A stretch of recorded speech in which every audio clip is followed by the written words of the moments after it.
Many founders build products backwards. They can't wait to get something into the hands of their customers so they can start getting feedback right away. And that is just plain wrong.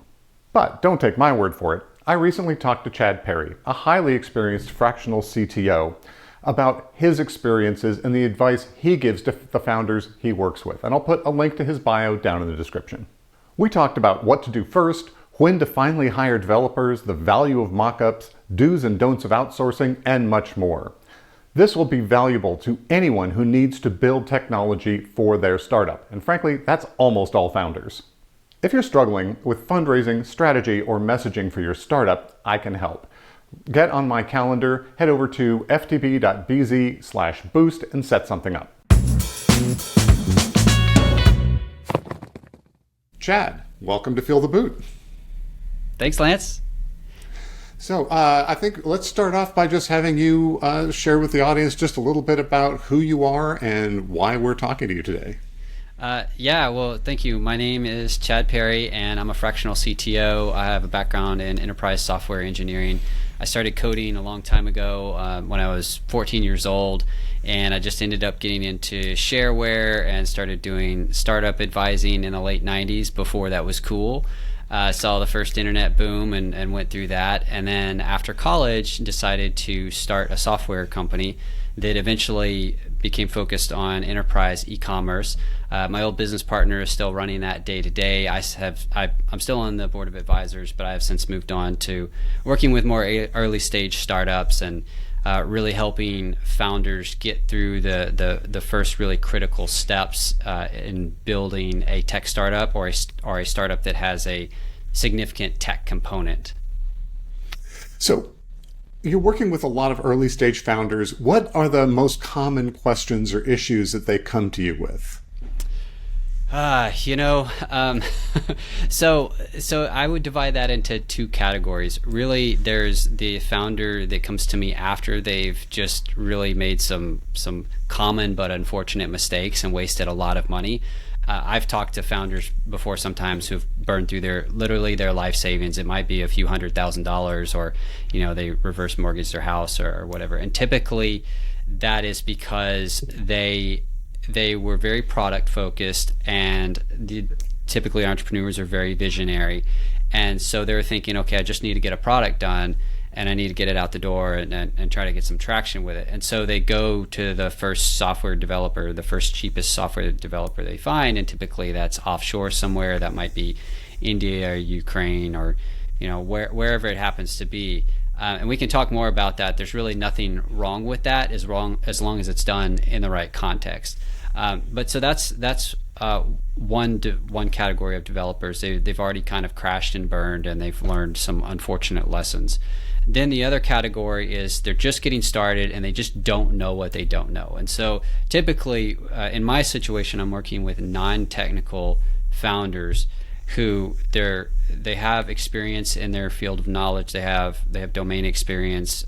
They may or may not be necessarily doing something directly related to their field of expertise, although it's ideal if they're doing that. But they have some kind of experience with the problem. They have a network. They're typically a little bit older, and they have, they might have a little bit of cash. And so they're in this position where they're almost kind of stuck. There's a lot of anxiety. They don't really know what to do next, what to prioritize, the questions to ask, who to trust. And that's an unfortunate situation to be in as well, but it's also a powerful situation to be in, because if they ask the right questions and they take the right steps in the right order, there's no reason they shouldn't be successful, provided that they have a viable opportunity. And in my experience, most people have a kernel of a viable opportunity or even a really great opportunity. So when we were doing our sort of pre-interview discussion, I thought one interesting thing you talked about was the fact that people rush to hire a developer or an engineer, and you were suggesting that people should bring in a designer first. And can you unpack why that is and how that fits into the whole process? Yeah, so I would go back even a step before that and say that it's important to understand that when you're building a product, and especially if you're trying to raise money around that product, you're really telling a story. You're telling a story about what you can do for somebody. And if you're, B2B or B2C app that you're reaching consumers, or whether you're a B2B enterprise application that's reaching multiple levels of users in a large organization, you're still creating some sort of outcome and some sort of change in their life. And typically that starts with, they have a problem, they have some kind of pain that alerts them to a problem. They go seeking a solution, and that may be like they're using spreadsheets, or they're just maybe not doing anything at all, or maybe they're just going through some sort of really crazy workaround that seems crazy to us as a visionary founder, but it may seem routine for them. And so then they go looking for a solution, and ideally they find it, and it solves their problem by creating an outcome, and then that changes their life and creates some sort of relief. So it's important to understand that when you're selling something like that, and you're going to be going to market with that product, but you're also looking for traction, and so you're going to be having early conversations. It's important to understand that that's a story. You're telling a story about what you can do for somebody. And it's the same with investors. You're going to investors and saying, look, I can do this for a set group of people that are willing to pay for this, and this will create a return on your investment. And that story, for most people, it's better if that story is visual. It's easier to tell that story. So if you're a founder and you have a limited amount of capital, which most do, and I would say even if you've only got $5,000 or $10,000 to spare, the worst thing you can do is go try to find the lowest bidder to build that product, because there's always a cost to building a product. And I would say this probably applies to life as well. But specifically when building a product, a software product, there's a cost, and you will pay that cost no matter what. Sometimes the cost is indirect in terms of overhead, or bad communication in the case of offshoring, if you have a bad experience with offshoring. But that cost is going to be paid no matter what. So you're not going to get an app that should be made for $50,000 or $100,000 or $1 million. You're not going to get it for $10,000, $15,000 from the lowest bidder. So your next best option is to focus on communicating your story about what you're trying to do, so that then you can go raise the seed capital or venture capital or whatever it is that you're trying to do. Whatever it is you need to solve that problem, you want to be able to tell the story so that you can recruit those aspects of putting that puzzle together so that you can create that solution so that it will be viable and get out the door. And so coming back to your original question, doing mockups has a couple of advantages. One, and I would say this is the biggest advantage, it forces you to walk through in detail exactly how you're going to solve the problem you're going to solve. And doing that typically reveals that you don't quite have all the answers about what the problem even is. So you have experience with it, but maybe other people see the problem in a different way. They use different language, or maybe if you're doing B2B, for example, there are many different roles and different people in the value chain who may be making decisions, or maybe using the product, and may determine your success or failure. So those people need to understand what exactly those people need, and what, not only what they need, but what they think they need. Because a lot of times you have to meet people where they are and then bring them along on that journey to figure out exactly or just to solve their problem, but also for you to figure out exactly what that looks like. So mockups help you define what it is you're trying to do, and then in the process you're creating something that helps everybody else around you, whether it's your advisors, or whether it's your investors, or your early employees, or especially developers who are going to be writing exact code to do the thing you're trying to do. It helps specify what's going to be done, and it helps them understand what the outcome is going to look like and how that's going to work, and therefore you're all on the same page. So you avoid so much heartache by just speccing out your product up front.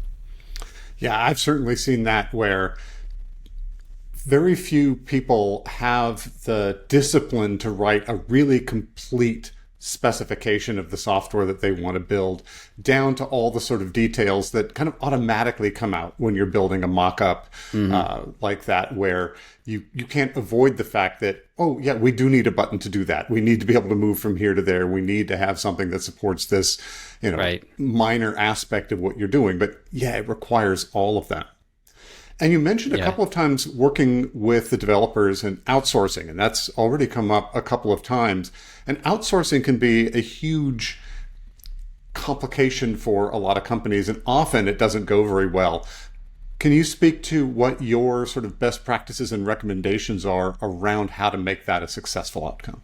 Yeah. And before that, I want to actually go back to something you said, because I think that was a really good point, which is when you do mock-ups, there are all these other things that you didn't think about that happen kind of behind the scenes. So because software is exact and somebody has to write code to do every single step in the process, if you look at a screen and you say, okay, here's a button, it does something, right? Let's say you're signing up. It's just the sign up form for your app.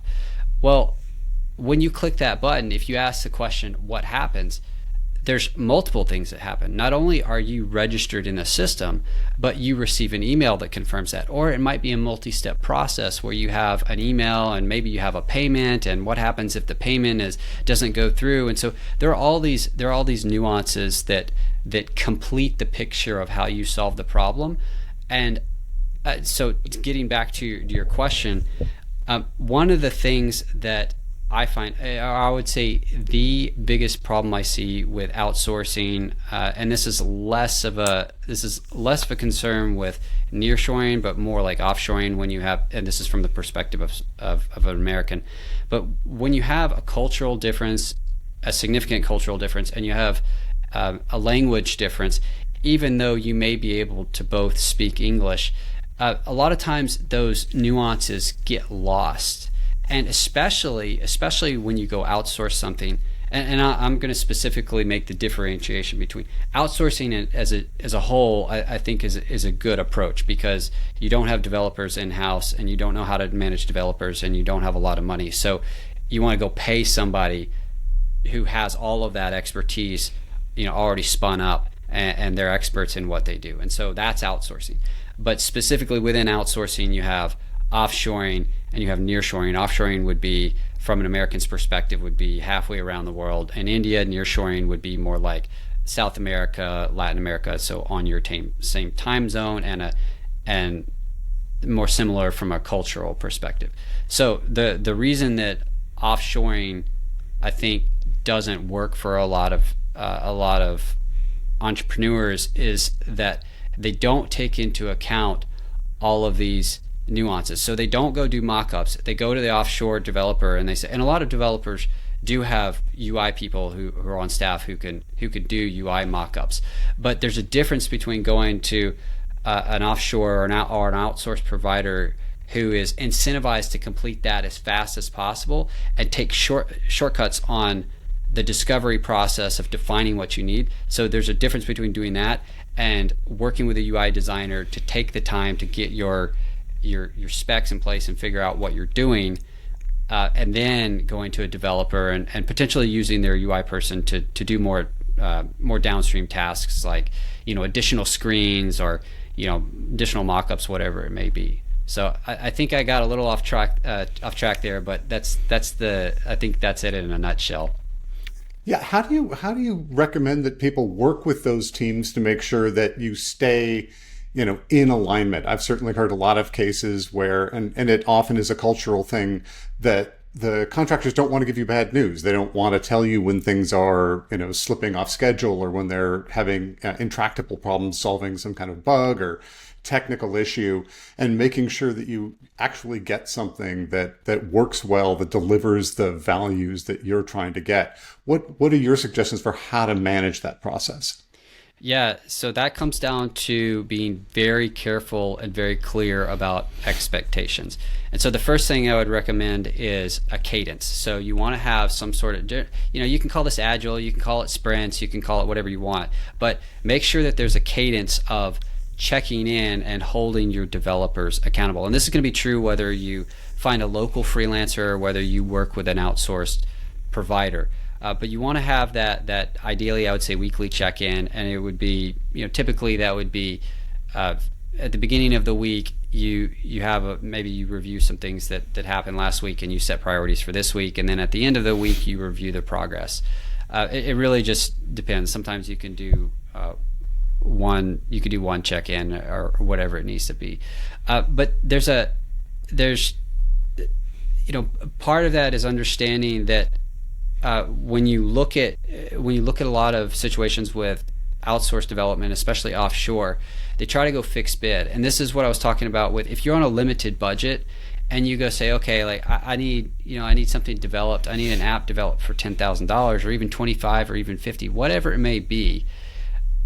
The incentive is to quote that price, and then you're fixed on that. You don't have any extra money. So if you quote that price, and then inevitably there are changes along the way, and it just turns into a disaster because you ask for changes and they're incentivized to get that done as quickly as possible. Now, you do want your developers to be incentivized to get things done quickly, but you also want to have room to pivot and to adjust to things on a weekly basis.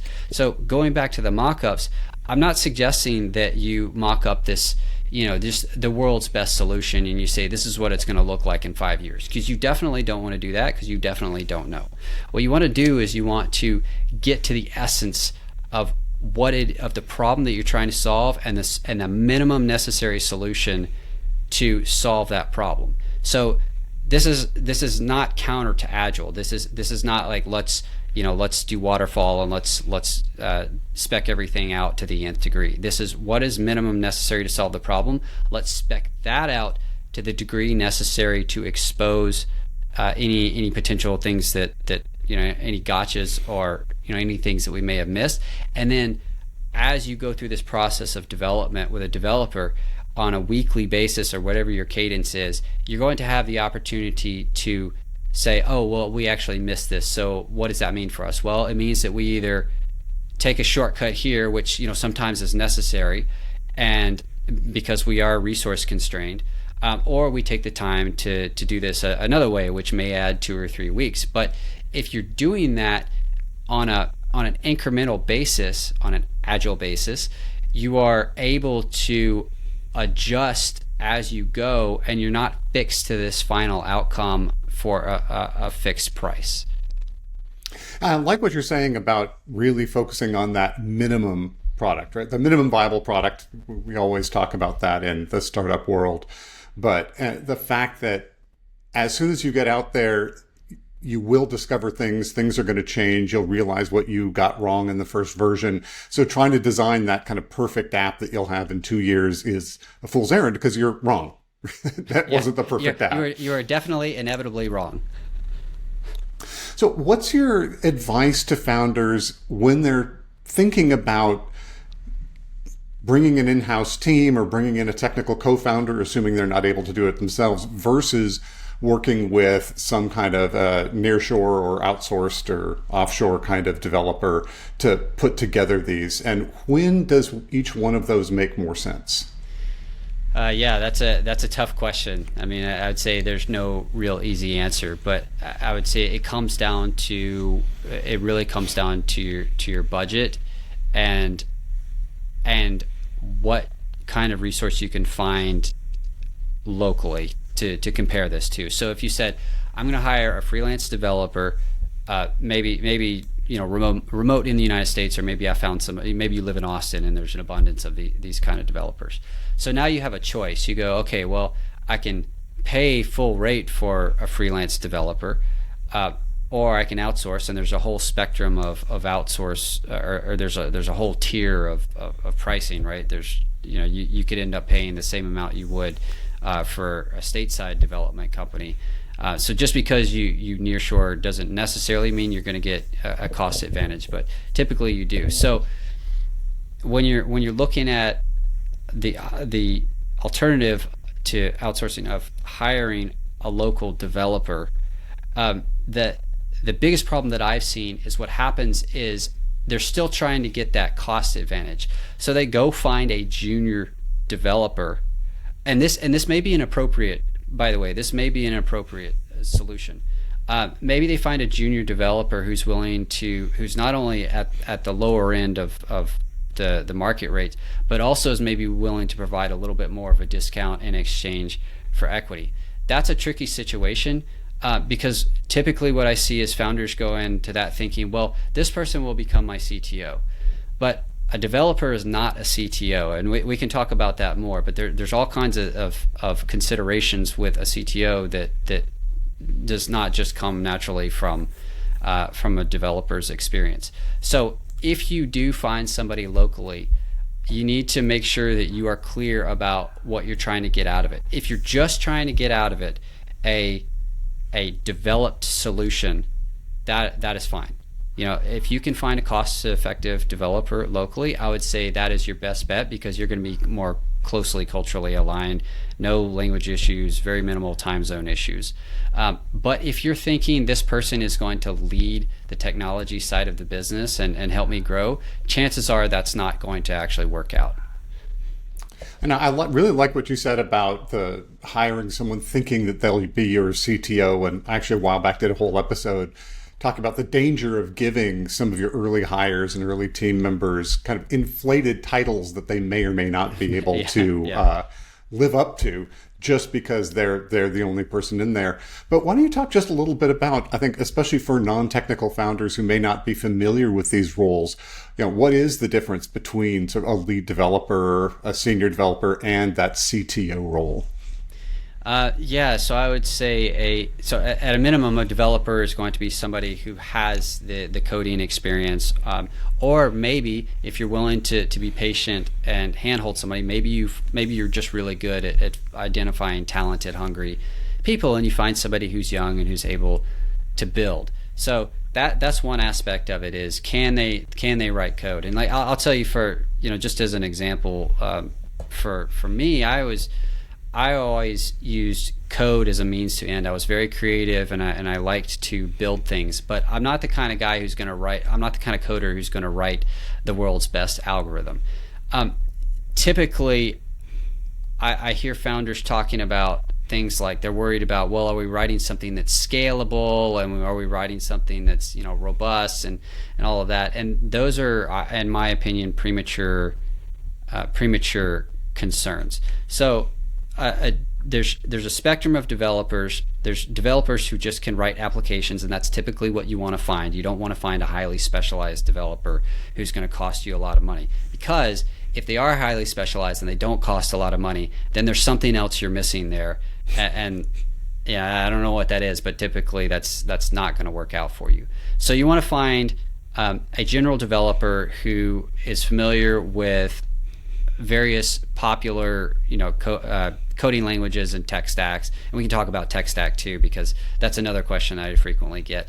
So you have a developer there, you have a lead developer. A lead developer is going to have a little bit more people skills and is going to have the experience to be able to help other developers quickly shortcut their learning curves and make sure that they're not doing anything that could potentially be a problem later, or just more importantly, providing guidance. But even then, like at such an early stage, you don't need a lead developer, and you just never know if a junior developer is going to become a lead developer. So then beyond that, you might have, and this was as your organizations grow, you might see a VP of engineering, and this is somebody who has the wherewithal to really think about the business. They're running a business, and the technology is secondary to that, but they are also highly skilled in engineering, and so they're helping run the engineering business. So they're making decisions about what kind of technology is used based on what the needs of the business are. And then finally, you have a CTO, which is more of a strategic thinker. They are and ideally, this CTOs are also have come from a highly technical background. It's not always the case, but typically that's what you want. And they're making decisions. They're helping you figure out what's possible and what's going to be correct and necessary in the future. So they are legitimately the chief technology officer. They are in charge of the vision for the technology and in implementing your vision for the business as a founder, which again, I would say is very premature. So I always like to tell founders, you really don't need a CTO as long as you know the right questions to ask, because there are no technical questions. There are only business questions. I like that. That's a really good way of putting that. I tend to think of the CTO as being someone who works on the business, whereas the engineering department is working in the business. They're building things. But that CTO needs to keep that meta level cognition going on. They're always thinking at that kind of more abstract, higher level systems kind of way.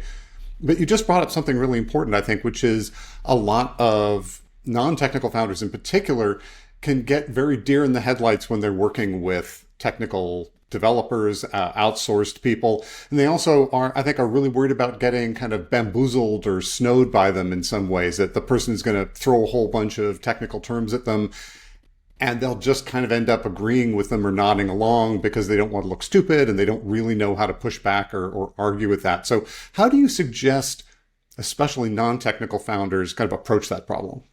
Yeah, well, so one of the big questions that I hear is, well, first of all, I'm non-technical. I know I'm not technical. I don't really know the right questions to ask, and so there's a lot of anxiety. And I actually have this is one of my favorite clients. I have these two ladies right now who are co-founders to a B2C app, and they're both just, I can tell they're both just very anxious. They're both highly competent business professionals in the business world, but when it comes to the technology, they literally get anxious, and I can hear it on our phone calls when we're talking to the developers or about something technical.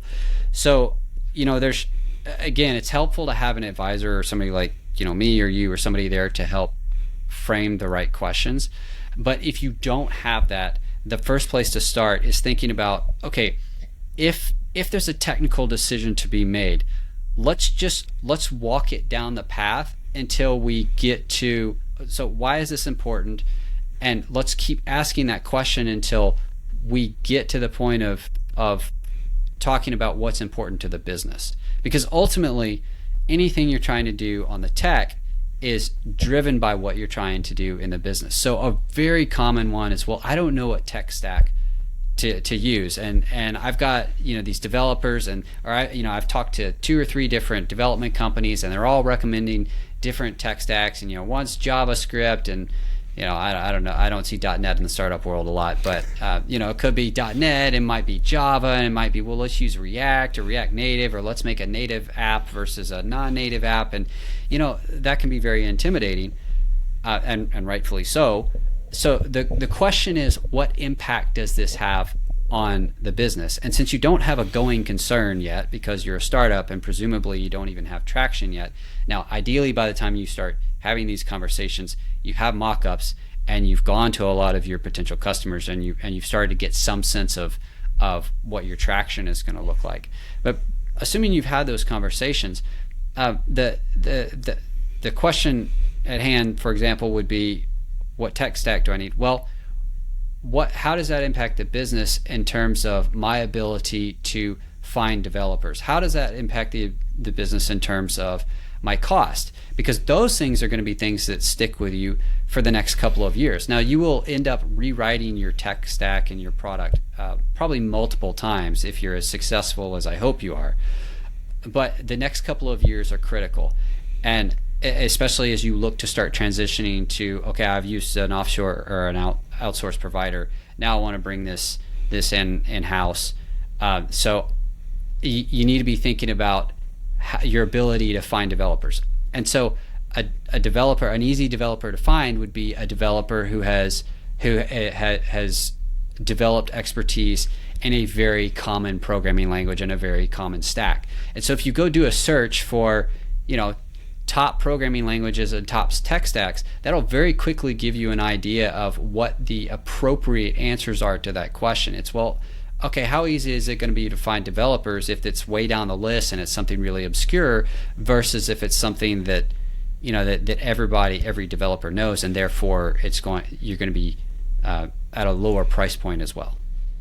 Yeah, it's interesting how obsessed I see a lot of people get with tech stacks, especially technical founders.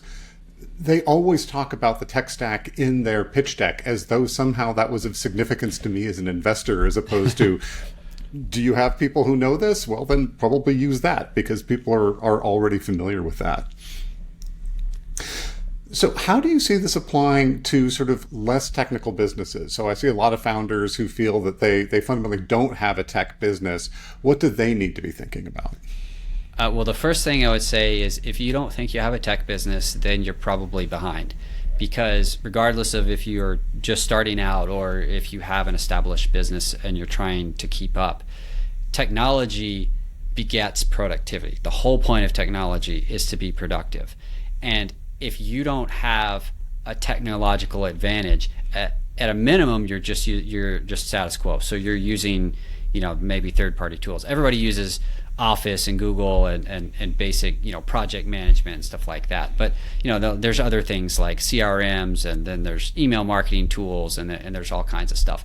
But when you start thinking about what it is that you actually do and you deliver to your paying customers, there is some advantage to be had there in how you do that. So you imagine you have a pipeline, and you go from taking money to delivering whatever it is. And for example, if you're a service business, which a lot of this question applies to a lot of service businesses, especially now with generative AI. There's a lot going on in generative AI, and I will say that I think that we definitely are in a massive hype cycle, but I'm also I had two different conversations this morning with two different established service businesses, and they understand that their value, that their defensible value in what they do ultimately comes down to their relationship. It's not the knowledge they have.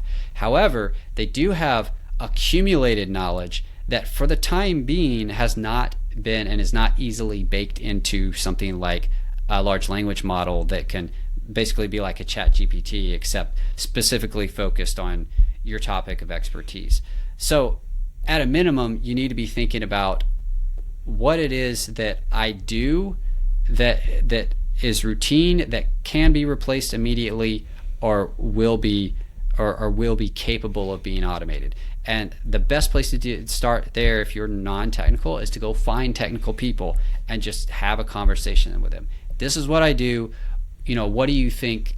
What kind of technologies do you think could apply to making this better? And then, eventually you may find an opportunity to build a proprietary product that you can then productize and commercialize and sell and become a proper technology business. So, are there any final thoughts that you'd like to share with this audience regarding kind of the advice and support and guidance that you provide to the founders you help? Yeah, I mean, there's quite a few. There's quite a few things. I will say that the big one is always that I hear in startup land is always like, oh, go find traction, prove your product, and then go to market. But that's a lot easier said than done, and for the reasons that we've talked about. So, for example, if you think I need to prove traction, well, I need to go build a product, and so I don't have much money, and so therefore I have to go, take a risk on building a cheap product, and then you're in a worse situation because you're either going to run out of money or you're going to have a lower quality product, or both. So you have this half-baked product that can't really demonstrate what you're trying to demonstrate. So go back to the beginning, start with the basics, and get your story straight, I would say, as a number one. The second thing is, if there's areas that you have expertise that you are not an expert in, which is a lot. I mean, all of us, no matter how much of an expert we are, go seek out people who can have conversations with you that stimulate that thought process. You may not be able to hire, for example, a fractional chief revenue officer to do a go-to-market strategy, although I would say that should actually be a priority almost as much as Mockups. But go find go figure it out what it is that the roles that will complement what you need to do. So you got to take a product to market. So you know that you need to build a product, and you know that you need to sell a product, and to do that you need to market a product. So there's three things right there. You can go find people who are experts in, B2C apps and scaling those, or B2B and sales and marketing, and then a chief revenue officer would be for your go-to market strategy. So yeah, I would say that's where I would start, because you're going to find out all the things you don't know, and that's ultimately the problem you face, is that you don't know what you don't know. And it's the same on the technology side, it's the same on the marketing, it's the same on the sales. That is fantastic advice. Yeah. Being humble about that and realizing the degree of lack of knowledge that you have. I mean, most founders are brilliant about something, and it's usually the thing that caused them to start the business. But most of us are not brilliant about most of the rest of the things that are involved. And yeah, having the self-awareness to reach out, super, super critical. So is there anything that you want to promote or share that you're up to with the audience? And then also, where can they find you? Yes. So this is in the very early stages, but for a long time I've been thinking about how to solve this problem of the way I see it, of early stage founders, non-technical founders in tech. And it's prohibitively expensive typically to hire somebody, like a fractional CTO, even for a couple of hours a month, because you're going to be paying $200, $300, $400 an hour, and it just doesn't make sense. So what I'm working on, and like I said, this is still in the early stages, is a community for non-technical founders in tech to not only commune and be able to have peers who have or who are already going through this process, and therefore share referrals to service providers or to partners or advisors or whoever, but also for me to be in that community and help answer any questions that they may have, to host free workshops. So stay tuned for an announcement on that. You can follow me on LinkedIn. It's linkedin.com/in/Perry on fire. My last name, Perry on fire. And then, I'll make an announcement when that goes live. Fantastic. Yeah, I'll make sure I put that link to your LinkedIn down in the episode description. And thanks so much for coming on. I think this has been a fantastic conversation. It's been a lot of fun. Yeah, likewise. Thanks, Lance.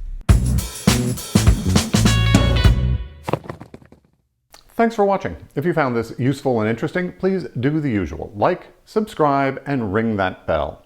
Also, let me know what other topics you'd like to see me cover down in the comments. If you enjoyed this, you might also enjoy an interview I did with John Lee of PickFu, who covers how to validate the ideas and messaging in your startup. And until next time, ciao.